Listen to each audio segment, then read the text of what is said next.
तो कुंडलिनी जागरण में इतनी ऊर्जा उठती है और वहां पर जो है मन का कुछ चलेगा नहीं, लेकिन तब मन तब भी वहां कमेंट्री करता है। वीतराग हो गए तभी तो शरीर मन से ऊपर उठोगे ना, अभी शरीर मन से ऊपर उठना नहीं हुआ है। हम उस अज्ञात और अज्ञेय में प्रवेश के लिए तैयार हो जाएंगे।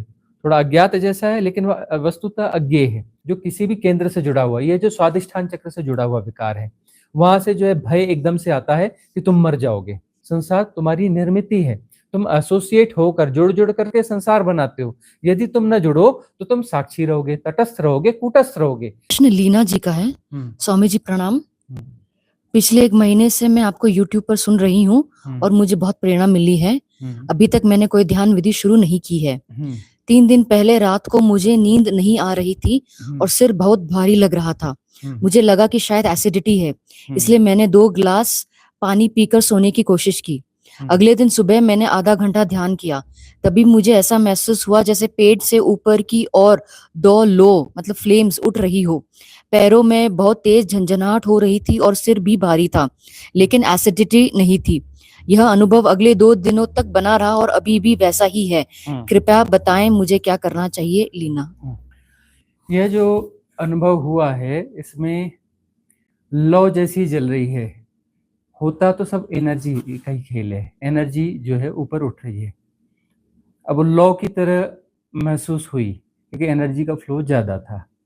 दूसरी एक बात यह होती है कि मन वहां पर अभी है, मन काम कर रहा है, तो मन जो है उसको कुछ ना कुछ जो है शेपिंग, परिभाषा कुछ ना कुछ दे देता है, कुछ प्रोजेक्शन उसमें इंक्लूड कर देता है। अनुभव है ये अनुभव है, ऊर्जा के उठने का अनुभव है, अच्छी ऊर्जा के उठने का अनुभव है, लेकिन मन उसमें जो है ना कुछ इमेजिनेशंस इम्पोज कर देता है, तो ऐसा घट जाता है। लेकिन ठीक है, साधना ठीक जा रही है, कंटिन्यू करते रहो। अनुभव तरह तरह के आएंगे, बीच में मन उसमें विक्षेप पैदा करता है। मन का काम है विक्षेप पैदा करना, अनुभव में परिभाषा दे देना।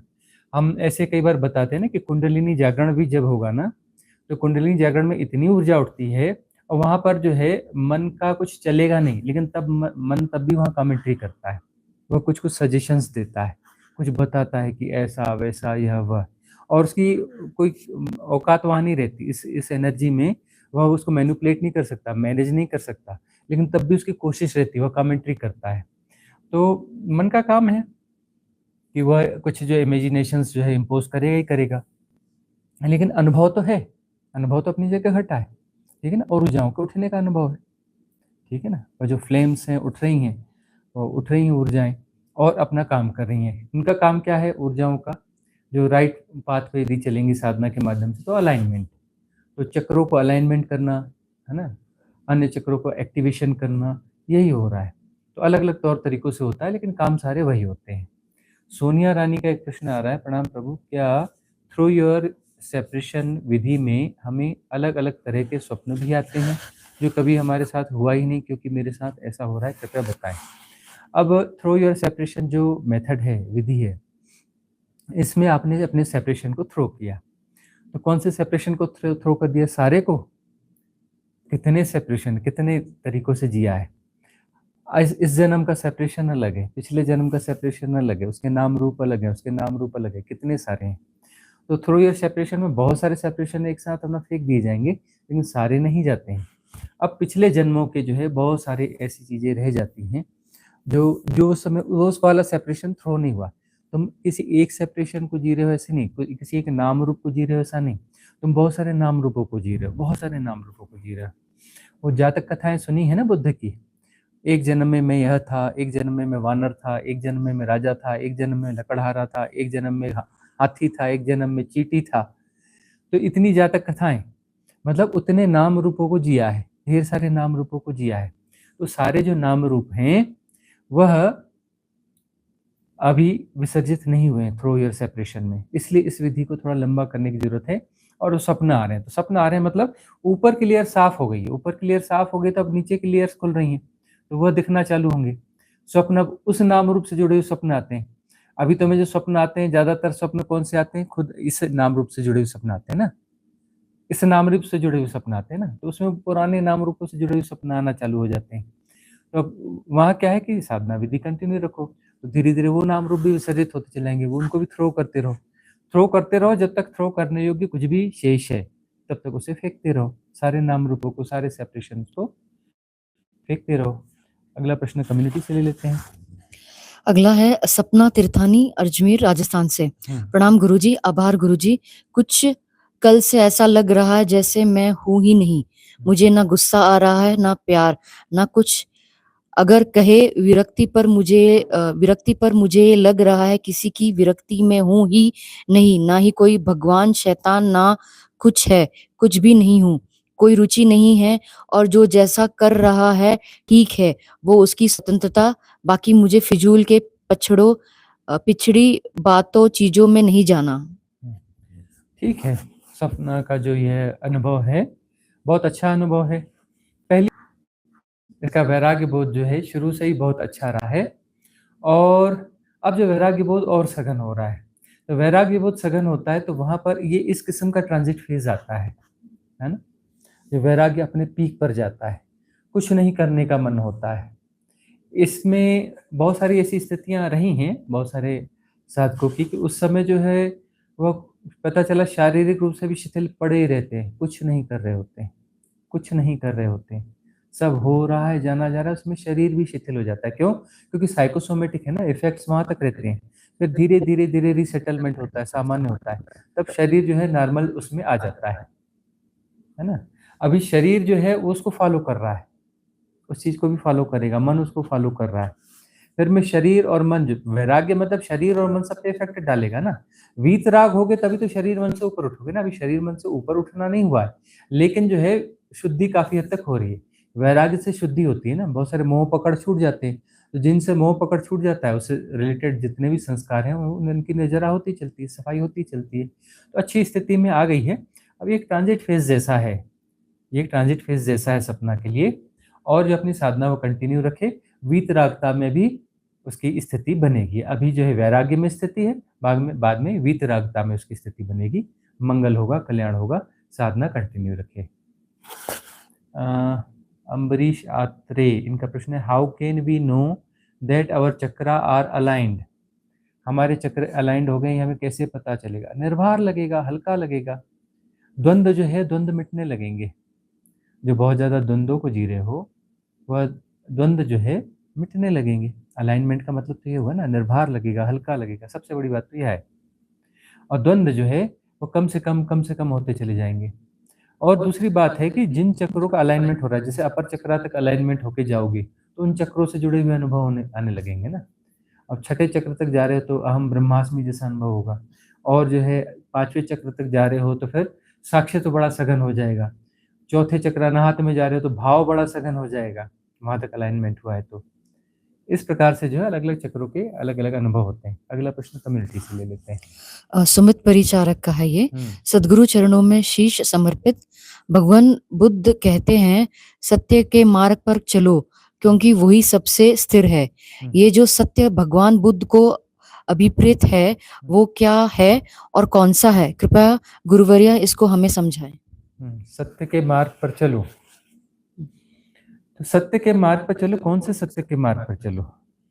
सत्य जो कि डुअलिटी में नहीं है, जो एकत्व में है, उसे सत्य कहते हैं। और सत्य का मार्ग क्या है? विसर्जित होने का मार्ग है। बुद्ध की देशना के हिसाब से सत्य का मार्ग कौन सा है? डुअलिटी कहानी होगी शून्य तत्व में, मतलब जहां जाकर के तुम विसर्जित हो जाते हो, तुम नहीं रहते तब सत्य प्रकट होता है। सत्य जो है तुम्हारे विसर्जन का परिणाम है, तो वह मार्ग कहते हैं कि जिसमें तुम अपने आग्रहों को छोड़ते चलते हो, अपनी धारणाओं को छोड़ते चलते हो, संस्कारों की उदीर्णा होती है और संस्कारों की निर्जरा होती है।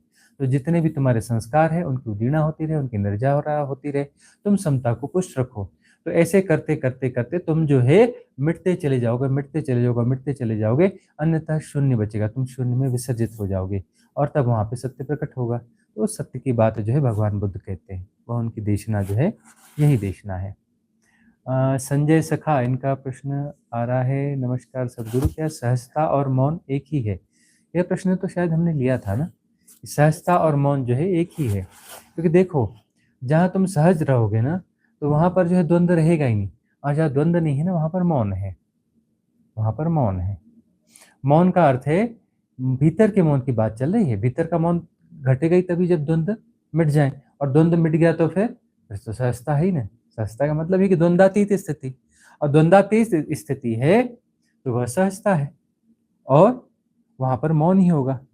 बोला किसके खिलाफ जाएगा? बोलने से डुअलिटी पैदा होगी ना, किसी के खिलाफ, किसी एनालाइजेशन में, किसी में ऐसा बोला जाएगा ना। और देखो, डुअलिटी का प्रयोग व्यवहारिक सत्य में होता है।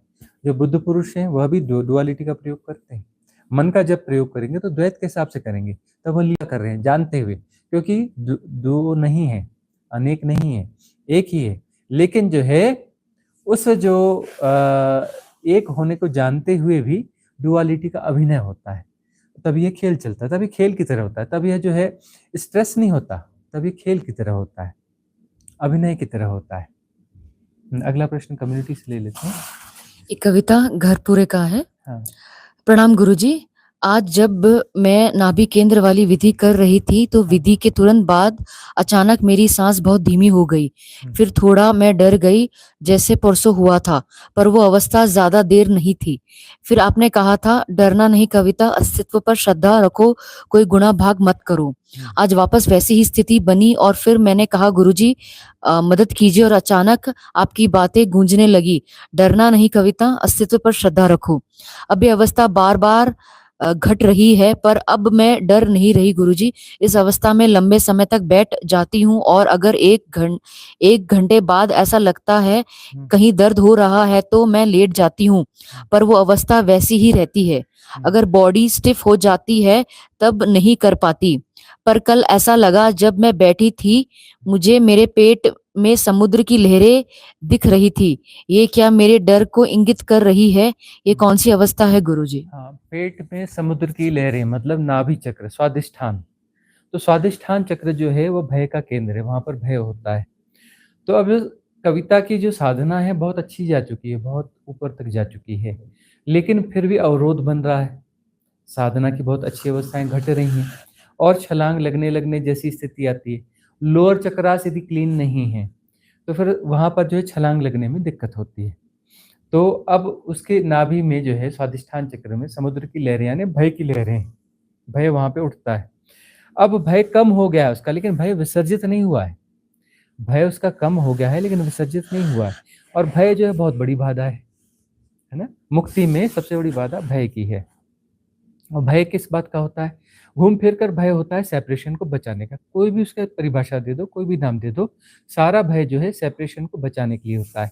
मतलब सेपरेशन ऐसी कहीं से टूट रहा है, विसर्जित हो रहा है, तो वहां पर भय जो है प्रगाढ़ हो जाएगा। तो ये कविता के साथ में घट रहा है। अब जो है लेकिन इसमें कुछ गुणात्मक परिवर्तन हो रहे हैं साधना में, कि पहले जो बहुत बुरी तरह से भयभीत हो जाती थी, अब वो भयभीत होना कम होते जा रहा है, कम होते जा रहा है, कम होते जा रहा है, लेकिन अभी शेष है भय। और वहां पर देखो कि भय एक बार और सर उठाएगा, क्योंकि देखो कि जो भ्रांति है, भ्रांति की मृत्यु होगी। जो भ्रांति है वो विसर्जित होगी। और भ्रांति मतलब सबसे बड़ी भ्रांति कौन सी है? नाम रूप की। यह मैं हूँ, ऐसा हूँ, वैसा हूँ।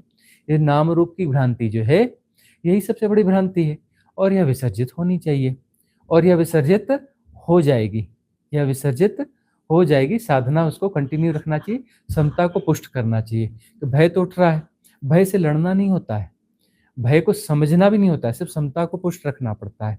तो समता को पुष्ट रखेंगे तो किसी दिन ऐसा होगा कि छलांग लग जाएगी, अभ्यावस्था घटित होगी। मतलब हम उस अज्ञात और अज्ञेय में प्रवेश के लिए तैयार हो जाएंगे। थोड़ा अज्ञात जैसा है लेकिन वह वस्तुतः अज्ञेय है, तो उस अज्ञेय में हमारा प्रवेश हो जाएगा। अज्ञेय में प्रवेश होगा, भय के बावजूद प्रवेश होगा, क्योंकि भय है और हम तटस्थ हैं। भय नहीं रहेगा इस उसमें नहीं जाना चाहिए कि भय नहीं होगा ऐसी आदर्श स्थिति बनेगी। किसी आदर्श स्थिति की तलाश नहीं करना चाहिए साधक को।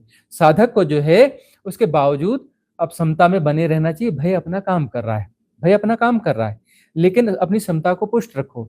तो क्या होगा? भय के बावजूद जो है छलांग लग जाएगी, क्योंकि हम समता में पुष्ट हैं, और जो है अभ्यावस्था घटित हो जाएगी। अभ्यावस्था जैसी घटित होगी तो वहां पर जो है वननेस आ जाएगी, अहम ब्रह्मास्मि वाली स्थिति घट जाएगी। तो कविता की जो साधना है बहुत अच्छी चल रही है, और ये सबके जीवन में आता है। देखो, कितनी भी शुद्धि कर लो चक्रों की, कितनी भी शुद्धि कर लो चक्रों की, अपर चक्रास एक्टिवेट हो जाते हैं, लेकिन लोअर चक्रास में जो है ना कुछ चीजें बची रह जाती हैं, कुछ भय जैसे तत्व और भी विकार जो बचे रह जाते हैं। तो इन विकारों को क्या करना है? इन विकारों को जब तक हम क्लिनजिंग की विधियां कर रहे हैं, है ना, उससे जो क्लिनजिंग होनी है हो रही है, लेकिन तब भी कोई दबा छुपा विकार है, वो ब्रह्मास्त्र होता है मन का ना, और वह जो है सिर उठाएगा, वह सिर उठाएगा, एन मौके पे सिर उठाएगा। जब तुम्हारी मुक्ति की घड़ी आएगी ना, तब वो छुपे हुए विकार अचानक उभर के सामने आएंगे और तुम्हारी मुक्ति में बैरियर क्रिएट करेंगे। लेकिन वहां पर भी तुम्हारे लिए रास्ता है। कौन सा रास्ता है? समता का। यदि तुमने समता पुष्ट करी हुई है तो वहां तुम समता बनाए रखोगे। और एक बात यह है कि उसके बावजूद, उस भय के बावजूद, उन बैरियर्स के बावजूद जो है तुम्हारी छलांग लग जाएगी, यदि समता पुष्ट है तो। समता पुष्ट है तो इसलिए जो है साधना में समता का बड़ा मूल्य है। साधना में हम अपनी सहजता को पुष्ट करते हैं। सहजता मतलब समता। समता रहेगी तो सहजता पुष्ट होगी। तो वहां वो जो सहजता बनी रहेगी, समता पुष्ट रहेगी, उसके बावजूद कुछ विकार वहां पे काम करेंगे, ब्रह्मास्त्र चलेगा मन का, उसके बावजूद हमारी छलांग लग जाएगी, मुक्ति की छलांग तब भी लग जाएगी। तो पूरे जीवन में समता को पुष्ट करना है, ये ख्याल रखना। पूरे जीवन में द्वंद्व तो चलते रहेंगे, उन द्वंद्वों को तुम जानते रहो, समता पुष्ट रखो। द्वंद्व कहीं दूर चल रहे हैं, तुम उसके जानने वाले हो। जानने वाला हमेशा समता में है, जानने वाला हमेशा समता में है। उसके साथ एसोसिएट हो गए द्वंद्व के साथ में, तो फिर जो है तुम्हारी चेतना डगमगाने लगेगी, उसके साथ डावाडोल होने लगेगी। यदि तुम तटस्थ हो, कूटस्थ हो, तो फिर तुम्हारी चेतना जो है कूटस्थ रहेगी, समता में पुष्ट रहेगी। तो वहां पर जो है द्वंद्व चलता भी रहेगा, द्वंद्व तो चलता रहेगा ना। देखो सारी सृष्टि जो है द्वंद्व से निर्मित है, द्वंद्व से निर्मित है ना। सारी गतियां क्या द्वंद्व ही तो है ना। अब जो मॉलिक्यूलर स्ट्रक्चर में तुम जाते हो, इलेक्ट्रॉन, प्रोटॉन और न्यूट्रॉन है, उनका गठन कैसे हुआ है? वाइब्रेशंस है ना। वाइब्रेशंस कैसी हैं? जो क्वांटा थ्योरी हम पढ़ते हैं उसमें वाइब्रेशंस कैसी हैं? एक फ्रिक्वेंसी में है ना, एक वेवलेंथ है ना, कि जाएगी फिर उसके अपोजिट जाएगी, फिर अपोजिट जाएगी, इस प्रकार से जाएगी ना, उसके प्रकार से डामाडोल होगी। तो ये द्वंद्वात्मक है कि जिस दिशा में गए उसके अपोजिट गए, फिर उसके अपोजिट गए, द्वंद्वात्मक है। फिर जो है अलग अलग है। अब वो त्रिविध है, त्रिआयामी जगत है, उसमें इलेक्ट्रॉन, प्रोटॉन और न्यूट्रॉन है, ठीक है ना। और सब जो है चुंबकीय तत्व से एक दूसरे को प्रभावित कर रहे हैं। ये तो यहाँ पर सब उनका खेल चल रहा है, पूरा द्वंद्वात्मक खेल है। पूरी सृष्टि जो द्वंद्वात्मक है, तो द्वंद्व चलते रहेंगे। द्वंद्वों से हमें लड़ना नहीं है, द्वंद्वों को जो हमें दूर से जानना है, बगैर उनसे सम्मोहित हुए, बगैर उनसे सम्मोहित हुए, बगैर उनसे एसोसिएट हुए, दूर से सिर्फ हमें जानना मात्र है। और यही साधना है, यही तपश्चर्या है। तपश्चर्या में हम क्या है? हम ठहरे हुए हैं, हम ठहरे हुए हैं, लेकिन द्वंद्व चल रहे हैं, विकार अपनी जगह चल रहे हैं, सारी सृष्टि अपनी जगह चल रही है। इसका काम चलना है। विकार क्या है? वो प्रकृति के अपने उपकरण है। प्रकृति अपनी जगह चल रही है, विकार भी क्या है? प्रकृति के अपने उपकरण है ना, वो चल रहे हैं। हम उनके साथ जुड़े हुए नहीं, हम उनको दूर से जानने वाले। तो जो व्यर्थ के विकार हैं वो विसर्जित होते चले जाएंगे, या फिर एक दूसरी दृष्टि से कहो तो रूपांतरित हो जाएंगे। ऊर्जा उसमें समाहित है, ऊर्जा उस पैटर्न से मुक्त हो जाएगी, उस विकार के पैटर्न से मुक्त हो जाएगी, और वो जो है उदात्त पैटर्न में आ जाएगी।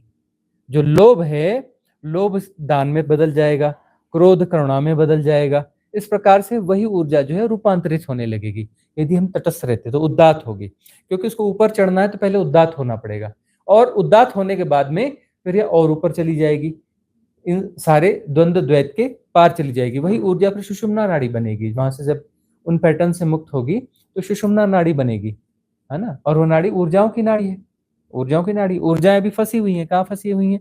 अलग अलग पैटर्न्स में, संस्कार में फंसी हुई हैं।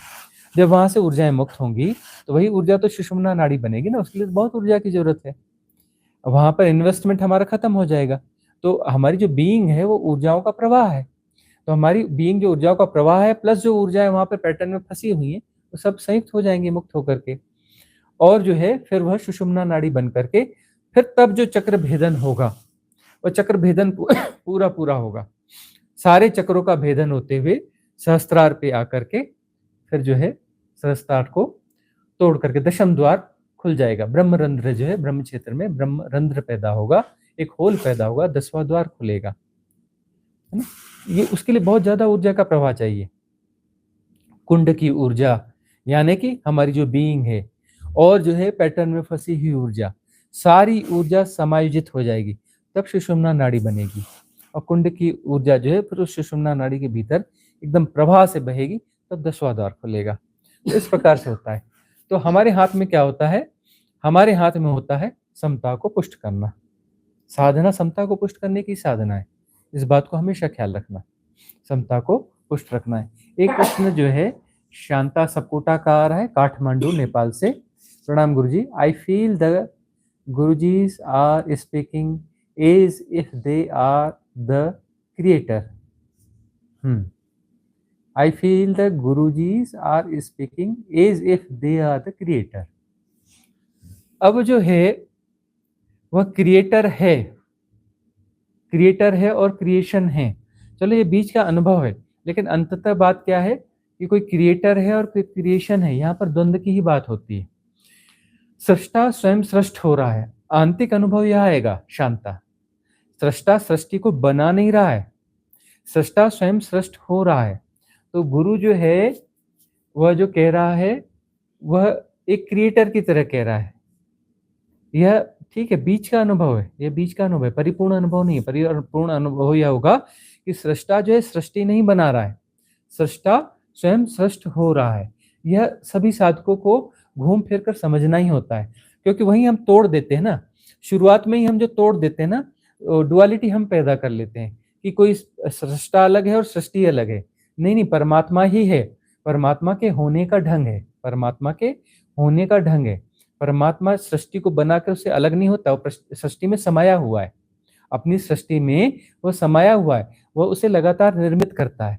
वही जो क्वांटम थ्योरी की हम बात करते हैं कि विज्ञान के सहारे भी हम इसे थोड़ा समझ सकते हैं कि जो मॉलिक्यूलर स्ट्रक्चर है, भाई सारी चीज जो है अणु और परमाणुओं से बनी है। परमाणु यानी इधर मॉलिक्यूलर स्ट्रक्चर है, वहां पर जो सूक्ष्म है वह है इलेक्ट्रॉन प्रोटॉन न्यूट्रॉन, वह त्रिविध है। वह जो है कण की तरह व्यवहार कर रहे हैं, पदार्थ की तरह व्यवहार कर रहे हैं, मैटर की तरह व्यवहार कर रहे हैं। एक्चुअली वो मैटर है ही नहीं, एक्चुअली जो है वो सब ऊर्जा का खेल है, ऊर्जाओं का खेल है, वह वाइब्रेशंस मात्र हैं। यही क्वांटम थ्योरी है। तो उसके अनुसार समझोगे तो ऊर्जाओं का खेल मात्र है। अभी ऊर्जाओं का खेल क्या है? ऊर्जाओं का खेल यानी वो परमात्मा का ही खेल है। परमात्मा जो है वो खेल रहा है, इसलिए जो हमने इसको कहा है नटराज, इसको हमने क्या है नटराज। एक शिव तत्व है जो अनंत है, असीम है, निर्गुण है, निराकार है, ठहरा हुआ तत्व है, निश्चल तत्व है, और जो है उसी का ही खेल है। उसका खेल क्या है? उसका खेल है वाइब्रेशन से। जैसे कि पदार्थ बन रहे हैं, मॉलिक्यूलर स्ट्रक्चर बन रहे हैं, उससे पदार्थ बन रहे हैं ना, तो वह उसी का ही वाइब्रेशन। मतलब पहली ये बेसिक चीज क्लियर कर लो कि परमात्मा टूटा नहीं है, यह उसके होने का ढंग है। तो वहां पर बहुत सारी भ्रांतियां अपने आप विसर्जित हो जाती हैं। बहुत सारी भ्रांतियों को हम जी रहे हैं ना कि परमात्मा ने ऐसा क्यों किया, किसी को दुख क्यों देता है, यह क्यों करता है। ऐसा लगता है कि जिससे परमात्मा अलग है। नहीं, दुख यदि भोग रहा है तो परमात्मा ही भोग रहा है, सुख यदि भोग रहा है तो परमात्मा ही भोग रहा है, आनंद भोग रहा है तो परमात्मा ही भोग रहा है, क्योंकि सब कुछ परमात्मा ही है। हर चीज में, सृष्टि की हर चीज में, कण कण में वही परम तत्व ही समाया हुआ है, वह उसके होने का ढंग है। ये जब हम समझ जाते हैं तो बहुत सारी भ्रांतियां हमारी विसर्जित हो जाती हैं। तो शांता ये समझ लो कि सृष्टा जो है स्वयं सृष्ट हो रहा है, उसको एक क्रिएटर की तरह, तो उससे द्वंद्व पैदा होता है। जहाँ द्वंद्व पैदा होता है वहां पर जो भ्रांति पैदा हो जाती है, तो सेपरेशन पैदा होता है। सुषमा कह रही है कि आपकी देशना बहुत अच्छी है, तो ठीक है, साधना को जीवन में लाओ। हमारी देशना तो साधना की देशना है ना, तो साधना को जीवन में शामिल करो। कोमल पटेल का प्रश्न आ रहा है, प्रणाम Swami ji, can we do this all sadhana behalf of those people who are disabled or mentally challenged in my family for their mukti? Please can you guide on this, how we can help them? देखो, यदि आपके परिवार में कुछ ऐसे लोग हैं जो कि डिसेबल हैं, मेंटली डिसेबल हैं या कुछ है, उनके बिहाफ में आप साधना कर सकते हैं क्या? नहीं, उनके बिहाफ में आप साधना नहीं कर सकते, लेकिन आप जो है उन्हें मंगल कामना दे सकते हैं। आप अपनी साधना करिए, साधना करने के बाद अपनी मंगल कामना उन्हें प्रेषित करिए। तो साधना करने के बाद जो मंगल कामना दी जाती है उसमें गुणवत्ता आ जाती है, उसमें गुणवत्ता आ जाती है। तो आप जो है उन्हें मंगल कामना प्रेषित करिए, और मंगल कामना उन्हें ही नहीं, सबको देना चाहिए। अपने परिवारजनों को ही क्यों देना चाहिए? अरे सारी सृष्टि एक है, मंगल कामना सबको दो। उन्हें आप विशेष रूप से देना चाहते हैं तो अपनी जो साधना का मंगल है उन्हें आप भेंट कर दीजिए। हाँ, अगला प्रश्न कम्युनिटी से ले लें, कम्युनिटी से प्रश्न ले लेते हैं। ये हरिता जी का है। हाँ, गुरुजी, हाँ, साधना कर रही हूँ और साथ में अनुभव कर रही हूँ भीतर के सेपरेशन को। जितना साधना आगे जाती है उतना रेजिस्टेंस कभी बॉडी पेन के रूप में तो कभी मन की चंचलता के रूप में।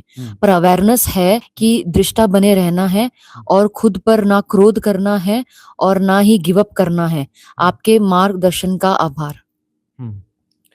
ठीक है, अब साधना बस कंटिन्यू करते रहो तो उसमें सारी समस्याओं के समाधान छुपे हुए हैं। साधना नियमित होनी चाहिए। इसमें तरह तरह के बीच में ऐसी चीजें आती रहती हैं, अनुभव आते हैं, विचार आते हैं, उदात्त विचार भी आते हैं। साधना बस कंटिन्यू करते चलना है। तो ठीक है, यह जो प्रश्न जैसा प्रश्न नहीं है, आभार वाली बात है। लता गुजर का प्रश्न आ रहा है, स्वामी जी प्रणाम। जब मैं सोता हूँ तब सोहम मंत्र के साथ सांसों में खो जाता हूँ, तब 1-2 मिनट तक सब शून्य हो जाता है, फिर मैं घबरा के सांस लेता हूँ तो स्थिति फिर नहीं होती है। तो ये देखो, लाला गुजर इनका नाम है। ऐसा है लाला जी, आपको जो है यह अनुभव सुंदर घट रहा है। यदि सोहम के साथ में श्वासों को जोड़ दिया जाए तो अना और अपान इसके साथ में रम जाते हैं। इसके साथ में यदि रम जाते हैं तो स्थिति यह घटती है कि श्वास लेने की जरूरत नहीं पड़ती। श्वास लेने की जरूरत क्यों नहीं पड़ती? क्योंकि समाधि की ओर उन्मुख हो रहे हैं। समाधि की ओर उन्मुख हो रहे हैं मतलब अना और अपान जो है फिर मध्य में जाकर स्थिर हो जाएगी। ये विधि ऐसी ही है ना कि अना और अपान जो है मध्य में जाकर के स्थिर हो जाएगी। मतलब वहां पर अब श्वास लेने की जरूरत नहीं है, लेकिन मन बीच में आएगा। क्यों बीच में आएगा? क्योंकि चक्र शुद्धि की नहीं है। चक्र शुद्धि करने की जरूरत है। चक्र शुद्धि ध्यान हमने दिया हुआ है, उसका प्रयोग करो। उसका प्रयोग करोगे तो मन का कोई विकार जो है, जो किसी भी केंद्र से जुड़ा हुआ, ये जो स्वादिष्ठान चक्र से जुड़ा हुआ विकार है, वहां से जो है भय एकदम से आता है कि तुम मर जाओगे। तो मरने का जो भय है ना, वो नाभि चक्र, स्वादिष्ठान चक्र में होता है। वहां पर ये लगेगा कि नहीं नहीं तुम मर जाओगे, श्वास ले लो, और तुम घबरा कर श्वास ले लेते हो। जबकि वह एक ऐसी अवस्था घटी है कि वहां श्वास नहीं भी लोगे तो कोई दिक्कत नहीं है। हजार हजार साल तक ऋषि बैठे हैं, अना और अपान के मध्य में श्वास ठहर जाती है। 1000 साल तक एक आसन में बैठे रहे, कोई मृत्यु नहीं घटती वहां पर। तो 1000 साल भी बैठोगे तो मृत्यु नहीं घटेगी वहां पर, क्योंकि वहां मध्य में ठहर गई सांस। अना और अपान के मध्य में साधना में जब भी सांस ठहरेगी तो वहां पर तुम्हारी आयु नहीं बढ़ती। यदि तुम वहां पर 2 घंटा बैठे हो तो तुम जो है, तुम्हारी मृत्यु, जो शरीर की मृत्यु है ना, 2 घंटा आगे बढ़ जाएगी। शरीर जो है, ऐसा नहीं है कि मतलब 2 घंटे तुम्हारे वेस्ट हो गए, वो तुम्हारे जो शरीर की आयु है ना, वो 2 घंटा बढ़ जाएगी। तुम जितने समय तक ऐसे बैठते हो, अना और अपान जहां मध्य में ठहर जाती है, उतनी तुम्हारे शरीर की आयु बढ़ जाती है। तो इसमें तुम 1000 साल भी बैठोगे तो उसके बाद जब आंख खोलोगे तो जितनी शरीर की आयु है वो फिर वहां से काम करेगी। तो ऐसा घटता है तो घबराने की जरूरत नहीं है। बहुत सारे साधक हैं, हमें बार बार अपना कॉल करते हैं, मैसेज करते हैं कि हमारी श्वास ठहर जाती है और हम घबरा जाते हैं। घबराने की जरूरत ही नहीं है। वह जो श्वास ठहरती है साधना के मध्य में, उस समय का ख्याल रखना, उस समय तुम्हारी आयु नहीं बढ़ती, वहां तुम्हारी आयु बिल्कुल भी नहीं बढ़ती है। तुम जितने समय वहां पर रहोगे तुम्हारी शरीर की आयु उतनी बढ़ जाएगी। और सुंदर अनुभव है यह अवस्था। वहां पर विक्षेप यदि ना हो, विक्षेप क्यों हो रहा है? क्योंकि नीचे के चक्र जो है उनकी शुद्धि नहीं हुई है। लोअर चक्रास की यदि शुद्धि हो जाए और वहां पर विक्षेप न हो, 48 मिनट तक वहां पर रह जाओ उस अवस्था में, 48 मिनट तक यदि कंटिन्यू रह जाओ तो उसके बाद समाधि परमानेंट हो जाएगी। साधो सहज समाधि भली, उस अवस्था में तुम आ जाओगे। तो लाला जी, ये जो है स्थिति अच्छी है और घबराने की कोई जरूरत नहीं है। चक्र शुद्धि ध्यान यहाँ पर जो है लिंक डाली हुई है, उस लिंक में जाकर के 77 ध्यान की विधियां, 78 ध्यान की विधियां हो गई हैं, उसमें चक्र शुद्धि ध्यान है नया वाला, उसको जो है अप्लाई कर लो। और 2 चैनल है, दिव्य ध्यानम में भी शायद अपलोड हो चुकी है, वहां से भी देख सकते हो। गजानन कनाके इनका प्रश्न आ रहा है, गुरुजी विचार और भाव आते हैं लेकिन भीतर से लगता है ये कुछ रहने वाले नहीं है, कृपया मार्गदर्शन करिए। रहने वाला तो यहाँ कुछ भी नहीं है, सब प्रवाह मात्र है। विचार भी कहाँ रहेंगे? विचार तो आते हैं और जाते हैं, ऊर्जा का एक प्रवाह है। भाव भी क्या है? आते हैं और जाते हैं। तुम भावों के साथ आग्रह में पड़ जाते हो, है ना। बहुत सारे लोग कहते हैं ना, मुझे फलाने से प्रेम है। अरे भाई, प्रेम नहीं है, वो मोह है। मोह जो है किसी व्यक्ति से होता है और प्रेम जो है सबसे होता है। और जो है कोई भी भाव हो, कोई भी भाव हो, वो प्रवाह में आगे निकल जाता है। ठहरने वाली कोई चीज है ही नहीं इस सृष्टि में, कुछ भी ठहरा हुआ नहीं है। अरे पत्थर ठहरा हुआ नहीं है, पहाड़ ठहरा हुआ नहीं है। थोड़ा आंखें मलो और देखो, पत्थर के मॉलिक्यूलर स्ट्रक्चर में जाओ, वह जो है ऊर्जाओं से निर्मित है। उसके मॉलिक्यूलर स्ट्रक्चर में जाओगे तो देखोगे इलेक्ट्रॉन अपने ऑर्बिट में कितनी तेजी से घूमता है, कितनी तेजी से, एक सेकंड में जो है हजारों बार वो मूवमेंट कर चुका होता है, और इटसेल्फ उसके भीतर जाओगे इलेक्ट्रॉन प्रोटॉन और न्यूट्रॉन के भीतर में, तो वाइब्रेशंस मात्र है। क्वांटा थ्योरी पढ़ लो, वो जो वाइब्रेशंस मात्र रहते हैं, ठहरा हुआ तो कुछ है ही नहीं, सब प्रवाह मात्र हैं। तो जो है विचार भी नहीं ठहरते हैं, दुख भी नहीं ठहरता है, सुख भी नहीं ठहरता है, भाव भी नहीं ठहरते हैं, कुछ ठहरता नहीं है। और ये इस प्रवाह को जो है एक आनंद की तरह लो, ये खेल है, चल रहा है, प्रवाहमान है, इसमें गंभीर होने की जरूरत नहीं है, इसमें दुखी होने की जरूरत नहीं है। दुख भी आएगा तो दूर से जानते रहो, ठहरेगा नहीं, चला जाएगा। सुख भी आएगा तो समभाव में प्रतिष्ठित रहना, वह ठहरेगा नहीं, वह भी बह जाएगा। ये कुछ नहीं ठहरता, ठहरता क्या है? आनंद ठहरता है। आनंद कैसे ठहरता है? वह क्योंकि ठहरे हुए का ही नाम है। जब तुम जो है जानने वाले हो जाते हो, इस प्रवाह को तुम जानते रहते हो, तुम प्रवाह नहीं हो, तुम प्रवाह के जानने वाले हो, तुम वह सम्यक साक्षी हो। उस सम्यक साक्षी के साथ में आनंद घटता है, और वह आनंद जो है ठहरी हुई चीज है, वह सदा से है, शाश्वत है। वह सम्यक साक्षित्व जो है वह भी एक शाश्वत प्रक्रिया है। अब जो है इसके भी और ऊपर उठते हो तो शिवोहम निश्चल तत्व जीवन मुक्ति, उस निश्चल तत्व में प्रतिष्ठा होती है तो परमानंद है। तो यहाँ पर जो भी दिख रहा है सब प्रवाह है, इसके साथ एसोसिएट होने की जरूरत नहीं। एसोसिएट होते हो तभी तो संसार को जीते हो ना। समझो इस बात को अच्छे से समझ लो कि तुम जो है जब एसोसिएट होते हो इस प्रवाह के साथ में, वह संसार निर्मित होता है। संसार तुम्हारी निर्मिति है, तुम एसोसिएट होकर जुड़ करके संसार बनाते हो। यदि तुम न जुड़ो तो तुम साक्षी रहोगे, तटस्थ रहोगे, कूटस्थ रहोगे, साक्षी रहोगे, और साक्षी सब कुछ जान रहा है, संसार के प्रवाह को जान रहा है, और मतलब सृष्टि के प्रवाह को जान रहा है, संसार के प्रवाह को नहीं। तुम जब जुड़ जाते हो, तुम्हारी धारणा उसमें काम करती है, तब वह संसार है। संसार तुम्हारा स्वनिर्मित होता है, वह तुम्हारा मेंटल प्रोजेक्शन है। एक होती है सृष्टि, सृष्टि तुम्हारी निर्मित नहीं है। सृष्टि जो है वह अस्तित्वगत रूप से है, वो शाश्वत है, सदा से है, रूप बदलती रहती है लेकिन वह शाश्वत है, वह प्रक्रिया शाश्वत है। और तुम जो है उसे जानने वाले हो तो सम्यक साक्षित्व घटेगा। धीरे धीरे तुम उस स्थिति तक आ जाओगे जहाँ निश्चल तत्व में तुम्हारी प्रतिष्ठा हो जाएगी। तब तुम जानोगे कि तुम्हारे होने का ढंग है, सृष्टि जो है तुम्हारा, तुम ही सृष्टि में परिणत होते हो, वो तुम्हारा खुद का खेल है। यह आंतरिक अवस्था है। प्रीति चौहान का प्रश्न आ रहा है, व्यवहारिक सत्य कब आध्यात्मिक सत्य में परिणत होते हैं, कृपया स्पष्ट करिए। देखो, व्यवहारिक सत्य आध्यात्मिक सत्य में परिणत नहीं होंगे। व्यवहारिक सत्य की तरह रहेंगे। आध्यात्मिक सत्य जो है, पारमार्थिक सत्य जो है, पारमार्थिक सत्य के रूप में रहेगा। व्यवहारिक सत्य है कि तुम खेल खेल रहे हो, वो खेल की तरह होगा ना, कि मतलब कोई भूमिका निभा रहे हो। अब भूमिका जो है, जो जैसे संबंध है, संबंध क्या है? नदी नाव संयोग है, तो उसमें भूमिका निभा रहे हो, बड़े अच्छे से प्रेम से निभाओ ना। यदि तुम पिता हो, माँ हो, बड़े प्रेम से उस भूमिका निभाओ और बहुत अभिनय पूर्वक निभाओ। अभिनय पूर्वक निभाओगे तो तुम्हें गुस्सा नहीं आएगा, तुम बच्चों को सचमुच में प्रेम दे पाओगे, अपने परिवार को सचमुच में जो है बहुत अच्छे से उन्हें डील कर पाओगे, उन्हें खुशी दे पाओगे, आनंद दे पाओगे। क्यों? क्योंकि तुम अभिनय पूर्वक हो और तुम्हें जो है गंभीरता नहीं है। तुम जो देखते हो कि वहां पर कोई चीज गड़बड़ हो रही है, लेकिन तुम्हें पता है कि ये तो रूप बदल रहा है, गड़बड़ कुछ नहीं हो रही है। तुम जो है सम्यक साक्षी हो, सम्यक साक्षी से तुम जान रहे हो, तो अभिनय पूर्वक जियोगे, तुम्हें जो स्ट्रेस नहीं होगा, तुम्हें क्रोध नहीं आएगा, तुम्हें विकार नहीं आएंगे, ठीक है ना। तुम अपनी भूमिका ज्यादा अच्छे से निभा पाओगे। समाज की भूमिका है, परिवार की भूमिका है, तुम अच्छे से निभाओगे, जानते हुए कि समाज एक काम चलाऊ व्यवस्था है, परिवार जो है काम चलाऊ व्यवस्था है, और तुम बड़े अच्छे से निभाओगे। तुम वहां पर आनंद लोगे और उनको भी आनंद मिलेगा तुम्हारे कारण, वो भी सब जो है पॉजिटिव रहेंगे। इस बात को समझने की बात है। तो व्यवहारिक सत्य जो है आध्यात्मिक सत्य में परिणत नहीं होगा, लेकिन तुम अभिनय पूर्वक यदि जीते हो, यदि अभिनय पूर्वक जीते हो तो तुम सम्यक दृष्टा होते हो। सम्यक दृष्टा धीरे धीरे सम्यक साक्षी हो जाएगा। मतलब तुम जो व्यवहारिक सत्य है, संसार जो चल रहा है, तुम उसे यथाभूत जानने वाले होगे, यथाभूत जानने वाले होगे, और इससे जो है तुम्हारी साधना पुष्ट होती रहेगी, साधना पुष्ट होती रहेगी, तुम मुक्ति की ओर गतिमान होते रहोगे। अगला प्रश्न कम्युनिटी से ले लेते हैं। ये अमृत जी का है। हाँ। गुरुजी 3 साल के ट्रांजिट पीरियड भोगने के बाद बिल्कुल गोललेस, पर्पसलेस हो गया हूँ, और आगे क्या करना है पता नहीं चल रहा है, और मैं अपने से कुछ करना भी नहीं चाह रहा। बट इस ट्रांजिट पीरियड की वजह से जो व्यवहारिक लाइफ अनबैलेंस हो रखी है, वो अब ट्रैक पे कैसे आएगी सही पर्पस के साथ। बहुत सारी चीजें जो प्लानिंग से होनी थी वो नहीं हुई, बहुत दुख हुआ, डिग्री तक रह गई, और अब उसको पूरा करने का टाइम लगाने का और फिर कॉर्पोरेट स्लेवरी करना भी नहीं चाहता। तो अब आगे क्या करूं समझ में नहीं आ रहा।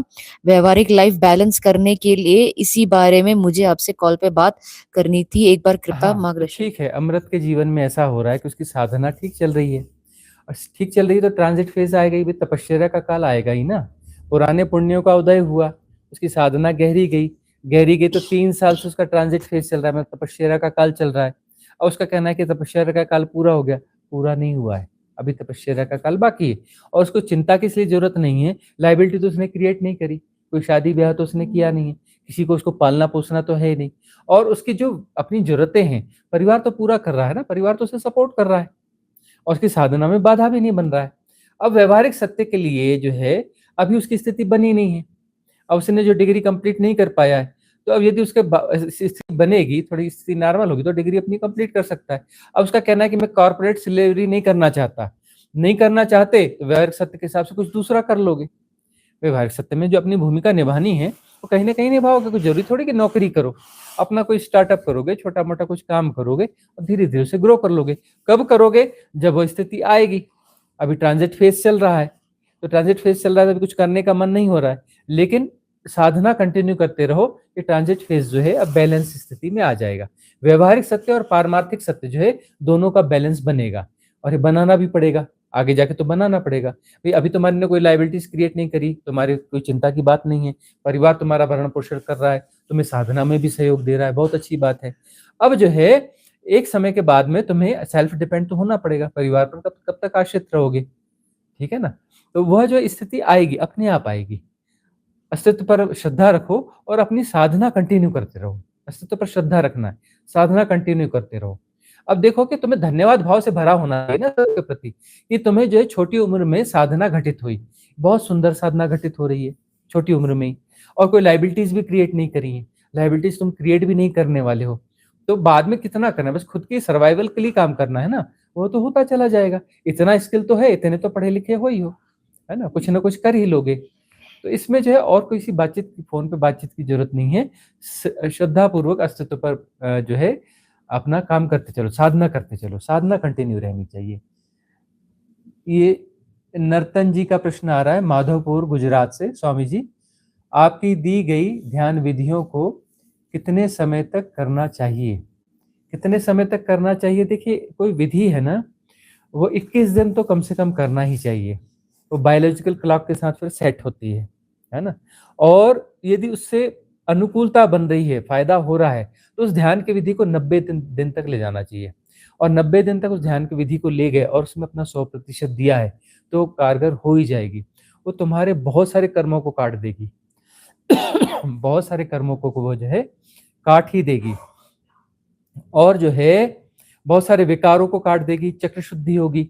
7 चक्र हैं, लोअर चक्रास की शुद्धि ज्यादा जरूरी होती है, फिर अपर चक्रास के एक्टिवेशन होते हैं, उनकी शुद्धि होती है, यह सब हो जाएगा। 90 दिन जो है किसी विधि को प्रामाणिक रूप से करने से बहुत फलदायी होती है, बहुत फलदायी होती है। अगला प्रश्न वहां से ले ले, कम्युनिटी से। ये बीना जी देहरादून से उनका है। प्रणाम गुरुदेव, आज चक्र शुद्धि ध्यान करते हुए जब मैं हृदय चक्र पर पहुंची तो इतना काला द्रव्य निकल रहा था और वो निकलता ही जा रहा था और रुक नहीं रहा था, निकलता ही जा रहा था, मैं आगे नहीं बढ़ पा रही थी अगले चक्र पर। ये सब बहुत परेशान करने लगा। फिर मुझे इमेजिन करना पड़ा कि गुरु के गोल्डन हाथ ने हृदय चक्र को स्क्वीज कर दिया है और सारा काला द्रव्य विकारों से भरा निकाल दिया है। क्या ये सही है? मार्गदर्शन। हाँ, ठीक है। देखो, वो जो है चक्र शुद्धि ध्यान में अब ये जो है अलग अलग चक्रास हैं, उसका जो है उसके विकार हम निकाल रहे हैं। अब हृदय चक्र में इनका कोई बड़ा ब्लॉकेज है बीना जी का, तो उस हृदय चक्र को उन्होंने जो है उसके विकार निकालने चालू चाहे, उसमें काला द्रव्य निकलता ही गया, निकलता ही गया, निकलता ही गया। मतलब उसमें बहुत ज्यादा है। पिछले जन्मों में कुछ ऐसी स्थितियां बनी हैं कि अनाहत चक्र में कुछ ऐसी चीज इकट्ठी हो गई है, ज्यादा विकार इकट्ठे हो गए, है ना, मोह माया भावों को ज्यादा जी लिया। तो मोह माया भाव जो है वो बहुत ज्यादा जीने के नहीं होते हैं, बहुत ज्यादा दिन में जियोगे तो उससे संबंधित विकार जो है इकट्ठे हो जाते हैं। तो मोहग्रस्तता पिछले जन्म में कुछ ज्यादा रही होगी, कभी किसी जन्म में। अब वह जो है साफ होने में दिक्कत कर रही थी। लेकिन एक बात यह हो गई कि देखो यह अस्तित्वगत व्यवस्था, इजोटेरिक सपोर्ट सिस्टम कैसे काम करता है, उच्च लोक के देवता और divine cosmic energy support system साधक को कैसे साथ देते हैं, रास्ते में छोड़ते नहीं है। वहां पर देखो कैसा आया, उनको भाव पैदा हुआ कि हम वहां पर पहुंच गए हैं, और उनके हृदय चक्र को स्क्वीज करके जितना भी विकार है उसको निकाल करके एक साथ बाहर निकाल दिया, और विधि काम कर गई। ठीक है ना, विधि काम कर जाती है, विधि ऐसी ही होती है ना, विधि इस प्रकार से ही काम करती है, और बहुत अच्छा हुआ, कल्याण हो गया उनका। तो यह अच्छा हुआ है, इसमें किसी संशय को लाने की कोई जरूरत नहीं है।